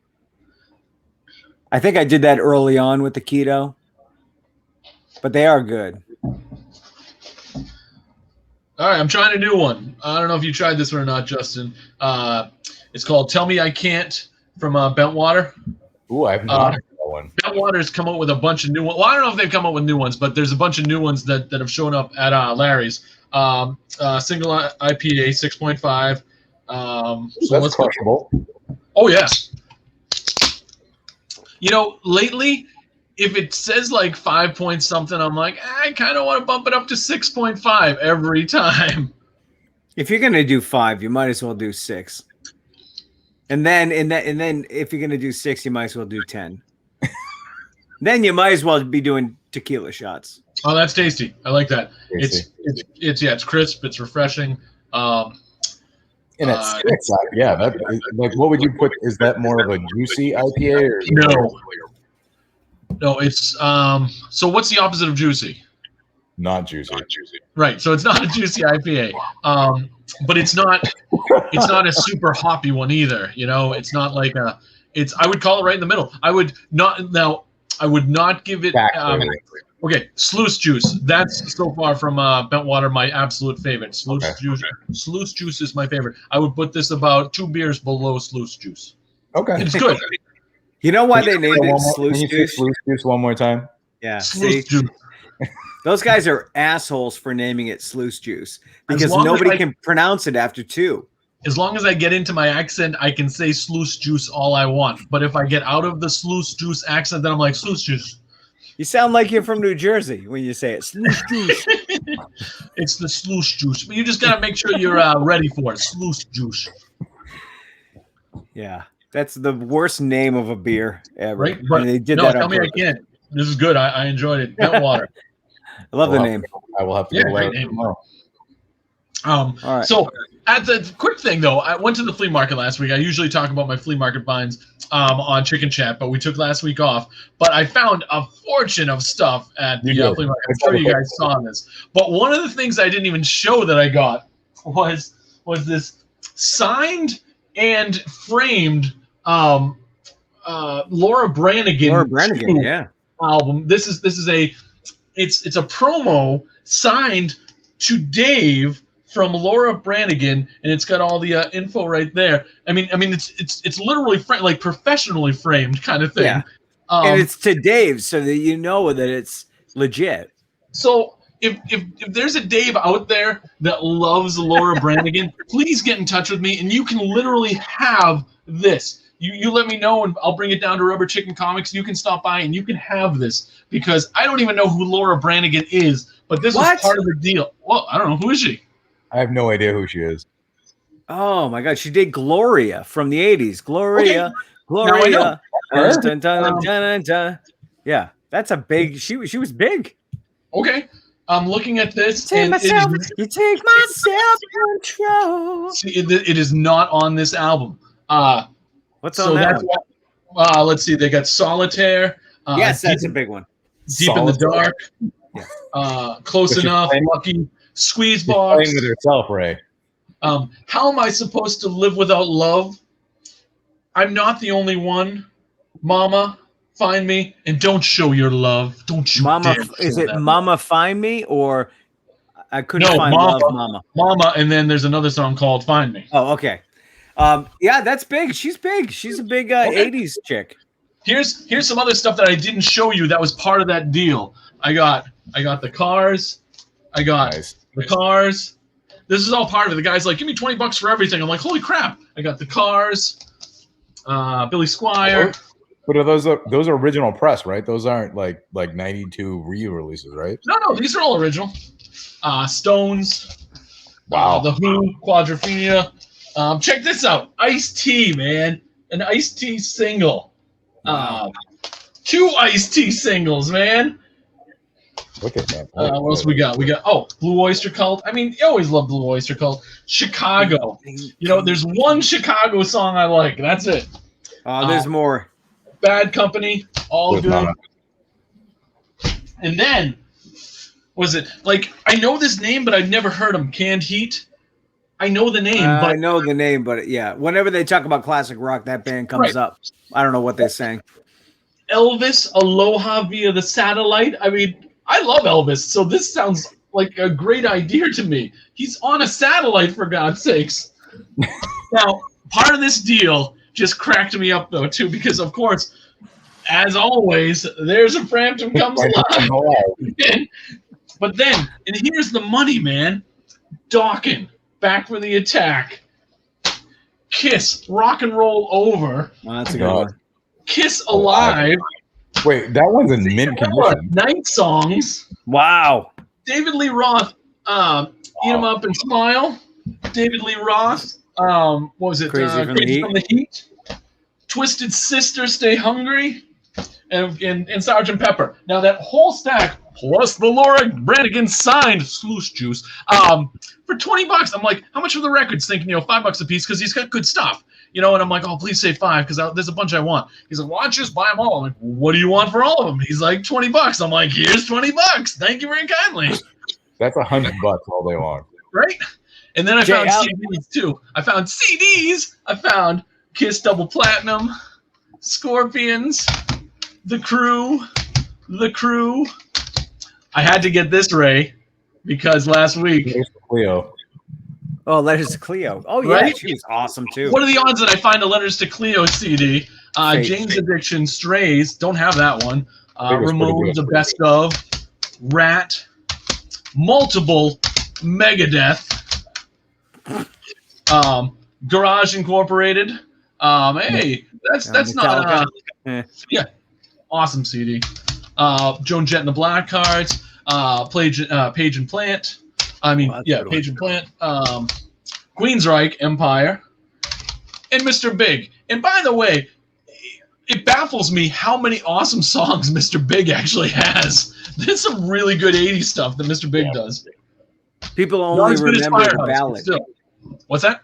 People only remember the ballad, To Be With You. I know. Yeah. Same thing But with what- Firehouse, what- man. one.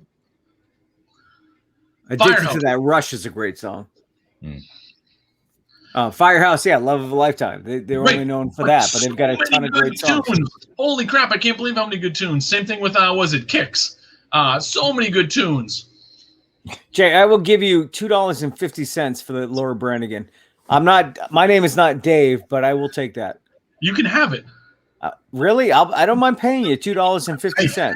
I don't need your money. Your pathetic $2.50 money, Ray.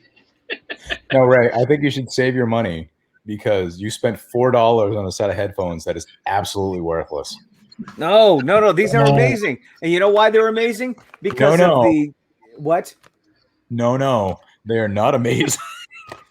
Look at the packaging. This is all 80s. Like, this is what the 80s are known for. It's not just the headphones, it's the packaging. They said, let's put a triangle and some yellow lines. And little did they know that in 40 years later, this would scream 80s. I wish it had something like one of those 80s terms, like with expando reach, like something that they're like, so that for your big head, I wish it Totally said awesome headphones. And they're mint on the card, as Don Bailey will tell you. Yeah. No, All right, I will take that Laura Branigan. Don't give that to a fucking Dave. You don't know any cool Daves. I will take it. Sleeveless Dave. What sleeveless Dave? Maybe that was Sleeveless to him. is fine, but don't give it to him. I want it. All right. So what else, Jay?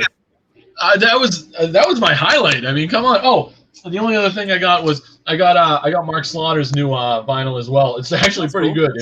If you like, it's Slaughter. I mean, don't expect anything except Slaughter from it. He can't hit the high notes anymore. That's okay. The notes he can hit, fantastic. Funny thing is, with Mark Slaughter, he was known for the high notes. I know, but he still sings really well. He's just a little more. I don't know. I don't want to say guttural, but you can tell. I mean, you bring it down a couple of octaves, and it's still really good. Justin, try this out. This is really good. This is really growing on me. Faster Pussycat has been putting out new songs over the last couple weeks. Are they good?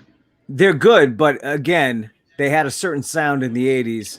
They're trying to recreate it. They don't sound exactly like they used to, but it's still fun. Okay. What's his name? Tammy? Is he the lead singer, so. Tammy? Well, I thought of that. I'm like, I could get one of these guys on. Yeah, get Tammy, because I was just watching Decline of Western Civilization Part 2, The Metal Years, this morning. Yeah. And so what I didn't even realize, I'm like, how did I miss that? So Tammy, and Ricky Rackman, they owned the Cat House back in the 80s, right. Which I believe was on Sunset Strip. I want to know we need a whole documentary on that. I need to know everything that happened in that friggin' club, because that would be insane. That would be something that I'd be glued to the screen for 3 hours. I will work on that. Snyder cut of the Cat House. That's what I want. Nice. All right.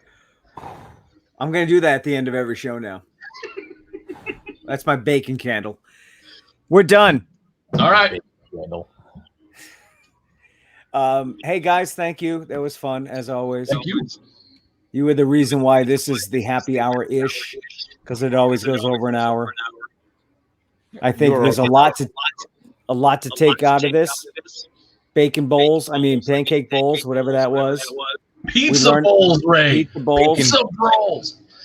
Pizza bacon bowls. Yes. That is the sluice juice and the future of food, which is pizza bowls.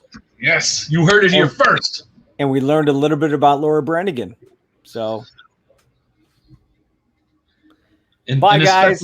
A special thank you to Diane Franklin. Oh my God. She's amazing. Sweetheart. All right. Bye, guys. Later.